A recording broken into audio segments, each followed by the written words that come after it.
Pandita Ratu.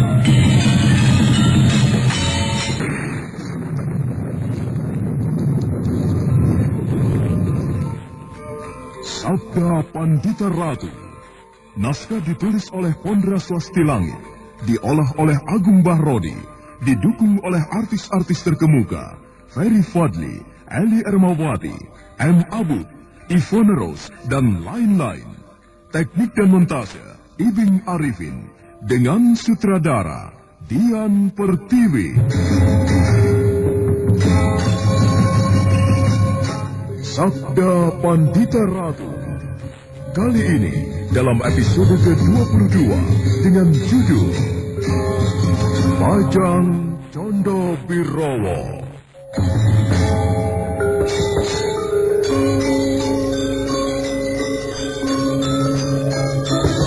Ken Arok benar-benar heran dan marah. Maka ciri-ciri liar dan kemarahannya itu pun semakin menampak. Seperti kucing di tengah malam terkena percik cahaya, matanya mulai bercahaya kebiru-biruan. Namun lawannya yang sebaya usia dengan dirinya itu benar-benar aneh. Dia seperti tidak terpengaruh oleh apapun yang dilakukan oleh Ken Arok. Bahkan Panji Sabrang sendiri menunjukkan sebuah pengeram-eram yang membuat Ken Arok berdesir. Para Gading yang menyaksikan pertarungan antara hidup dan mati itu dari dekat, jantungnya jadi berdebar-debar.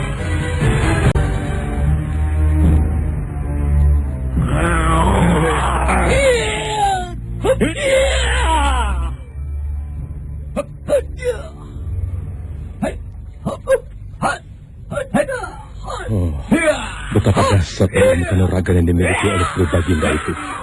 Benar-benar mengerikan dan luar biasa. Sebuah ilmu kanuragan yang tidak tercatat oleh perguruan atau padepokan manapun. Gerakan-gerakan serangannya tak terduga-duga. Dan ada kalanya melahirkan bentuk serangan yang sangat tidak masuk akal. Oh, sungguh mengerikan. Liar seperti seekor singa. Akan tetapi, tidak kalah mengherankan adalah pemuda lawannya itu. Panji Rambi Saprang. Oh, siapa dia?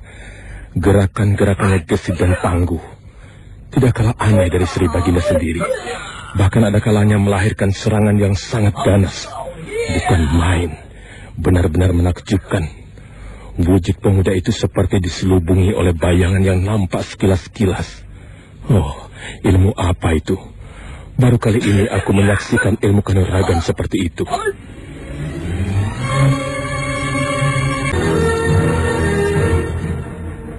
Sang waktu terus bergerak melewati tengah malam dan kemudian merambati saat datangnya fajar pagi. Pertempuran masih terus berlangsung tanpa bisa diketahui siapa yang akan menang dan siapa yang akan kalah. Hingga kemudian ketika langit di timur membayang merah, Ken Arok merasa tidak telaten lagi. Raja Gung Pinatara dari Singasari itu segera meloncat mundur mengambil ancang-ancang. Ia membutuhkan waktu hanya sekejap untuk mempersiapkan ajian pamungkas, sebuah ajian yang Ken Arok sendiri tidak tahu apa namanya. Ajian dahsyat itu seolah telah menyatu dengan tubuhnya sejak kelahirannya ke dunia ini. Panji Sabrang yang melihat sikap Ken Arok segera berjumpalitan di udara, dan ketika hinggap di tanah, dia telah menyentuh kepalanya yang rambutnya terurai. Rambut itu dibusai-busai, dan tangannya kemudian bagaikan melemparkan sesuatu ke tanah. Dan tiba-tiba saja muncul dua sosok manusia kerdil.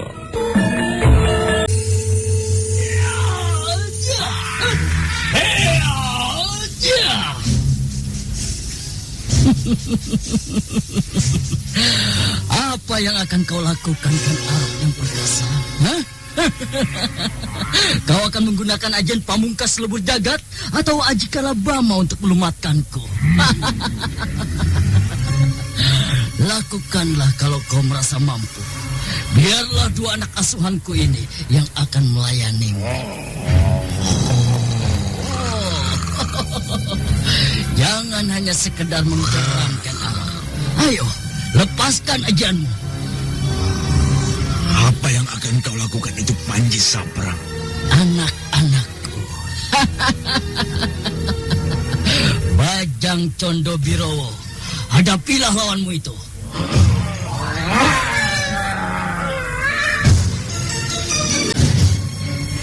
Ken Arok yang telah menyiapkan ajian itu pun sampai heran. Dan justru karena itu, ia belum melepaskan kekuatan dahsyat yang tersimpan di telapak tangannya. Tatapan matanya yang tajam tertuju pada dua sosok manusia kerdil yang tiba-tiba telah muncul dan menghadangnya. Ken Arok memperhatikan dengan seksama. Namun Ken Arok berdebar-debar karena di penglihatan matanya nampak jelas sosok Bajang itu bukan bayangan semu, namun benar-benar badan wadak.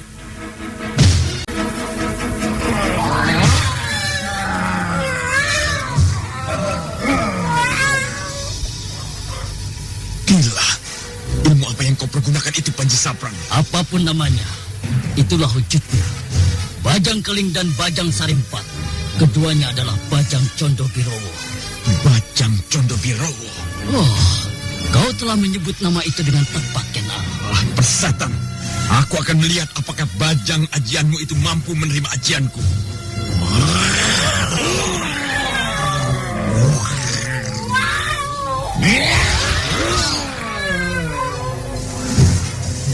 Gila, Bajang itu membelah diri menjadi 4.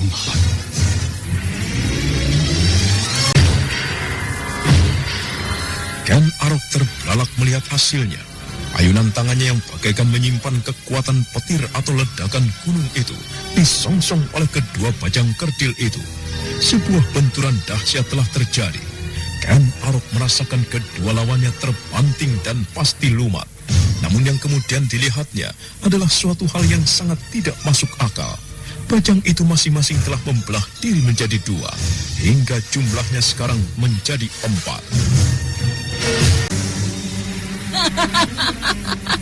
Kau merasa sudah puas dengan ayunan tanganmu yang dahsyat menimpa ajianku itu? Gila. Jangan hanya mengumpat, Ken Arok. Kita berdua sedang berperang tanding. Iblis.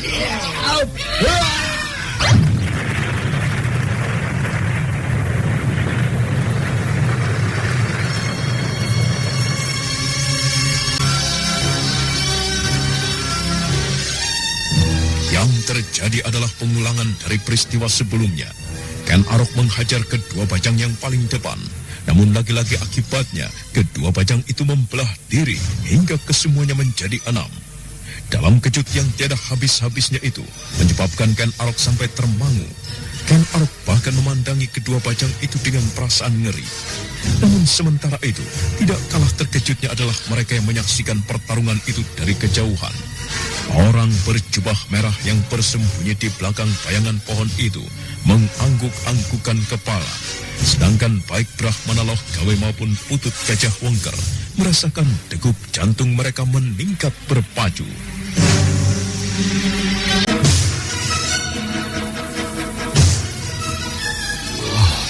Kisanak Putut Gajah Wengker bisa menebak siapakah orang itu. Akhirnya orang yang berkemampuan ilmu itu muncul menampakkan diri, Bapak Logawe. Oh ya. Sang Panembahan menyebut orang yang memiliki ajian Bajang Condo Birowo adalah orang yang menjadi abdi titisan Warakenya atau Nyai Durga Parabandari yang lahir kembali ke dunia ini. Tepat. Aku menduga seperti itu pula. Dan orang itulah yang sedang diburu-buru oleh anak Mas Kamswara. Benar, Bapak Logawe. Lawan Ken Arok itu tentu memiliki raja berwujud tatapan mata yang tergurat di telapak tangan kirinya.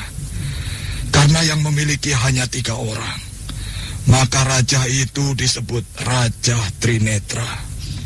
Berbeda dengan raja lawan-lawannya. Sejumlah 5 orang yang kelahirannya ke dunia membawa guratan takdir. Dengan mengemban sebuah tugas berat, bahkan jika perlu harus merelakan nyawanya untuk membantu melindungi dan menyelamatkan bayi yang menjadi titisan sang pujangga Sangsari. Mereka memiliki raja pula yang diberi nama Raja Kalacakra. Oh, jagat Dewa Batara. Lalu apa yang akan dilakukan lawan Ken Arok itu? Apakah Ken Arok sanggup menghadapinya?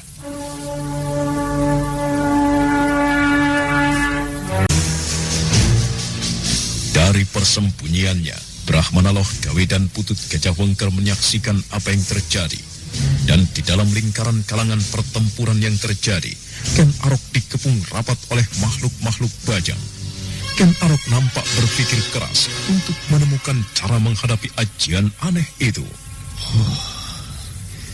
Ini benar-benar ilmu yang paling gila dari segala jenis ajian pamungkas yang pernah aku hadapi. Aku disudutkan pada keadaan yang tidak menyenangkan. Jika makhluk bajang ini aku pukul atau aku bunuh, ia justru akan membelah diri menjadi 2, menjadi 4 dan seterusnya. Pilihan apa yang sebaiknya aku lakukan? Berdebas, sial. Apa yang sedang kau pikirkan, Ken Arok? Kau berusaha menemukan cara untuk mengatasi ajian Condo Birowo itu, hah? Berpikirlah, aku berikan kesempatan kepadamu sebaik-baiknya untuk melakukan. Berpikirlah, aku tidak akan berbuat curang. Siapa sebenarnya kau? Aku sudah sebutkan, namaku Panji Rambi Saprang. Siapa nama gurumu dan dari mana perguruanmu? Oh, sayang sekali, Ken Arok. Aku sangat keberatan untuk menyebutkannya. Nama guruku atau asal perguruanku terlalu berharga untuk disebutkan di sembarang tempat. Ken Arok menggeram marah. Matanya jelalatan tertuju pada 6 sosok orang kerdil atau yang disebut manusia bajang yang berada di depannya, mengepung dengan rapat segala ruangnya. Ken Arok menggeram marah. Rasa-rasanya ingin sekali dia menghajar bajang-bajang kerdil itu hingga tumpah semuanya. Tetapi Ken Arok sadar, jika bajang kerdil itu dihajar, justru akan membuatnya beranak pinak. Dari persembunyiannya, Brahmana Loh Gawe dan Putut Gajah Wengker menyaksikan apa yang akan terjadi. Dan di dalam lingkaran kalangan pertempuran yang terjadi, Ken Arok dikepung rapat oleh makhluk-makhluk bajang yang bertubuh kerdil itu. Ken Arok nampak berpikir keras untuk menemukan cara menghadapi ajian aneh itu.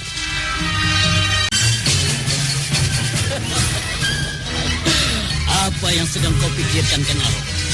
Kau berusaha menemukan cara untuk mengatasi ajian Condo Birowo itu? Hah? Berpikirlah kalau kau merasa membutuhkan waktu untuk berpikir. Aku berikan kesempatan kepadamu sebaik-baiknya untuk melakukan. Ayo, lakukanlah. Aku tidak akan berbuat curang. Siapa sebenarnya kau, Panji Saprang? Sudah aku sebutkan. Namaku Panji Rambi Saprang. Siapa nama gurumu dan dari perguruan mana kau berasal? Oh, sayang sekali, Ken Arok. Aku sangat keberatan untuk menyebutkannya. Nama guruku atau asal perguruanku terlalu berharga untuk disebutkan di sembarang tempat. Yang bisa aku berikan kepadamu adalah kenyataan pahit yang kau hadapi kali ini. Huh? Ayo, cepat lakukan sesuatu. Atau barangkali kau akan mengaku kalah. Menyerah kalah dalam perang tanding ini? Kurang ajar. Menggelikan sekali, Ken Arok. Yang bisa kau lakukan hanya berteriak-teriak dan mengumpat. Apapun nama ajian yang aneh sekali ini, sumbernya ada pada Panji Saprang itu. Aku tidak perlu melayaninya. Yang aku lakukan harus menyerang lebih dulu pada sumbernya. Hei, mengapa kau hanya diam, Ken Arok?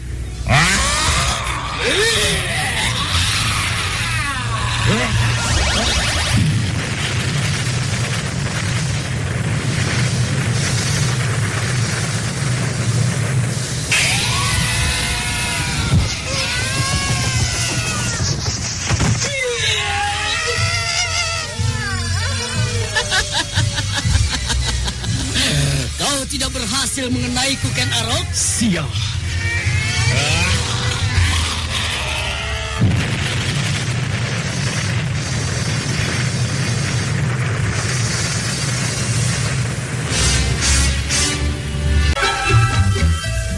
Yang terjadi kemudian adalah sebuah pertarungan yang paling sulit dimengerti oleh Ken Arok. Ia dikeroyok oleh orang-orang kerdil yang rambutnya riap-riapan. Ada kalanya Ken Arok harus memukul lawannya, tetapi Ken Arok harus mengumpat melihat bajang kerdil itu justru membelah diri menjadi 2 lagi. Bajang kerdil yang kemudian mengeroyoknya itu menjadi semakin banyak dan tidak terhitung jumlahnya. Ken Arok berada di dalam kesulitan besar.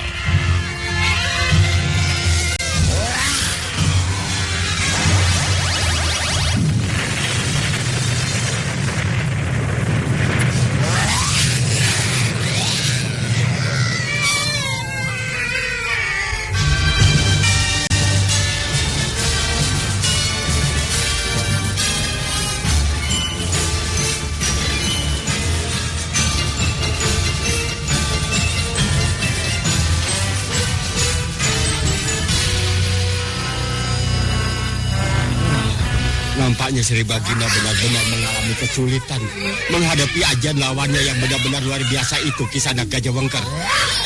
Benar. Apakah kita tidak melakukan sesuatu untuk membantu Ken Arok itu? Haji Bajang Condo Birowo itu mampu beranak pinak, Bapak Lokawi. Tidak ada yang bisa kita lakukan meski kita menerjunkan diri membantu Sri Baginda. Oh, lalu Kita menunggu sebuah keajaiban terjadi.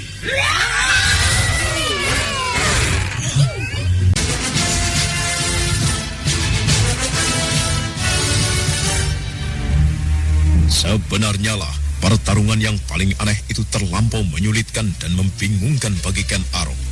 Meski Ken Arok belum merasa susut ataupun terluka tubuhnya, tetapi jumlah lawannya yang berupa makhluk aneh dan tidak terhitung itu benar-benar merepotkan.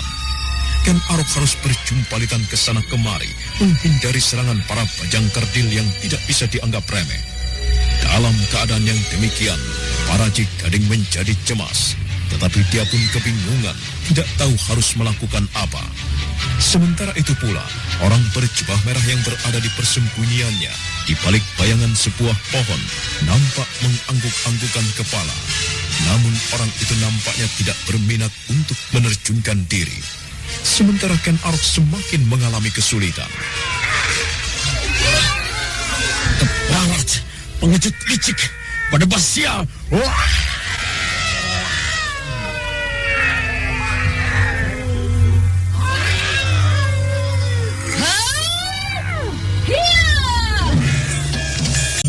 Tiba-tiba saja, semua yang perhatiannya terpusat pada kejadian itu tersentak oleh sebuah lengkingan yang tajam.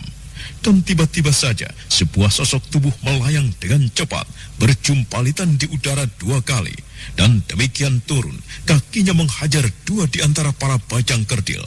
Bajang itu terlempar dan membelah diri menjadi 4.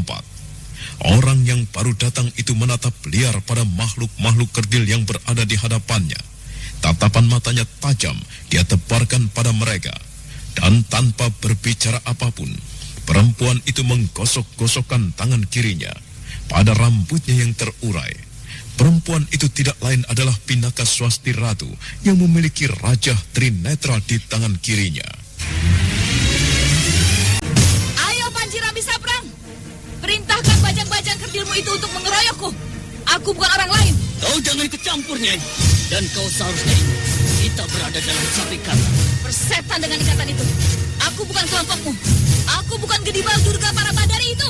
Ayo, perintahkan pada makhluk bajang-bajang kerdil itu untuk mengeroyokku.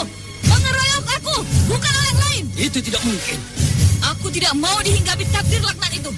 Warapinya Durga para Badari itu salah memilihku untuk menjadi pengikutnya. Aku tidak akan menjadi pembantai atas anakku sendiri. Lebih baik aku memilih mati. Berbaik hatilah kau kepada Panji Rambi Saprang. Ayo, bunuh aku. Antarkan aku melongok gerbang kematianku. Kau tidak akan bisa menghindar dari takdirmu, Nyai. Kau tidak akan bisa menghindar dari takdirmu. Iya!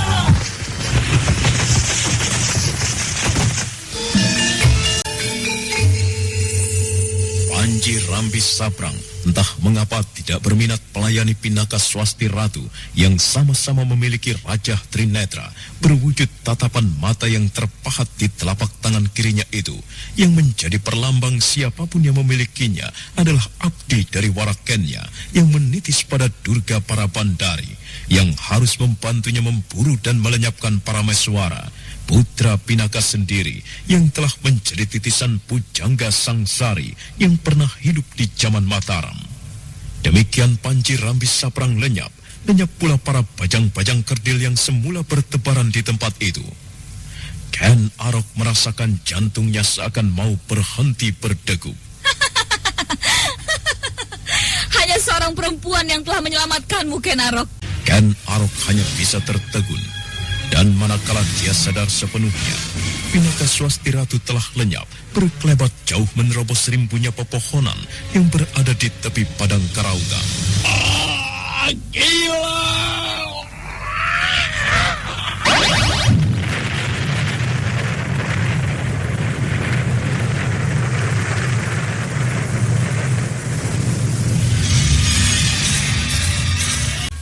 Tuanku. Kau melihatnya, Paraji Gading. Hamba tuanku. Kau telah melihatnya. Aku dihinakan orang di sini. Untuk kesekian kalinya aku berhadapan dengan orang yang memiliki olah kanuragan yang sangat tinggi. Panji Rambi Saprang. Ia telah memamerkan sebuah ajiannya yang dahsyat kepadaku. Bajang-bajang kerdil itu bisa membuatku gila. Dan seorang perempuan telah melecehkan aku. Ia membantuku, namun kemudian melecehkan aku. Keparat, berdebah. Hamba tuanku. Hamba bisa mengerti perasaan tuanku. Apa yang harus aku lakukan menurutmu, Paraji Gading? Tuanku harus melupakannya dan menganggapnya tidak pernah ada. Apa berat aku kacau? Keinginanku untuk mengetahui siapa kelak orang yang akan membunuhku sebagaimana dikutukan oleh Empu Gandring itu tidak berhasil. Masih ada waktu tuanku. Lain kali tuanku bisa mengulanginya. Dan padang karautan terbakar. Keparat Badabasia! Bayangan pagi kemudian disusul oleh matahari yang menyembul dari batas cakrawala sebelah timur. Disongsong oleh kicau burung dan embun yang membasahi dedaunan. Kabut pegunungan turun perlahan-lahan, berbaur dengan asap sisa kebakaran yang luar biasa melanda padang karautan. Dalam terang pagi itu, Ken Arok menebarkan pandangan matanya ke segala penjuru, namun dia tidak melihat seorang pun. Paraji Gading, Hamba tuanku. ambil kuda-kuda kita. Tidak ada gunanya kita berada di sini. Kita kembali ke Singasari. Hamba tuanku. Wujudkan niatnya. Benar Kisanak Putut Gajah Wengker. Rupanya aku tidak perlu terlalu lama berada di sini, Bapak Logawi. Aku harus segera kembali ke kaki Gunung Gangsir, menghadap Sang Panembahan dan melaporkan apa yang telah terjadi, terutama kemunculan orang yang memiliki ajian aneh bernama Condo Birowo itu.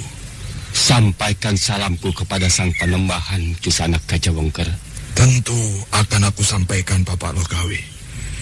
Namun tiada salahnya jika mewakili Sang Panembahan, aku mengundang Bapak Logawi untuk datang ke Padepokan.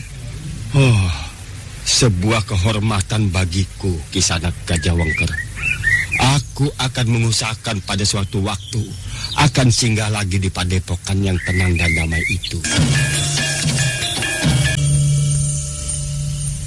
Akhirnya, Brahmana Loh Gawi dan Putut Gajah Wengker berpisah. Putut Gajah Wengker bergegas menuju ke kudanya yang disembunyikan di suatu tempat untuk kembali ke Padepokan Dandang Kandaga di kaki Gunung Gangsir. Sementara itu, Brahmana Loh Gawe entah mengapa tidak beranjak dari padang karautan yang telah menyisakan warna hitam abu-abu dan arang sisa kebakaran. Seperti ada sesuatu yang sedang direnungkan. Nah, saudara pendengar, bagaimanakah kisah selanjutnya? Ikutilah terus serial Sandiwara Radio, Sabda Pandita Ratu.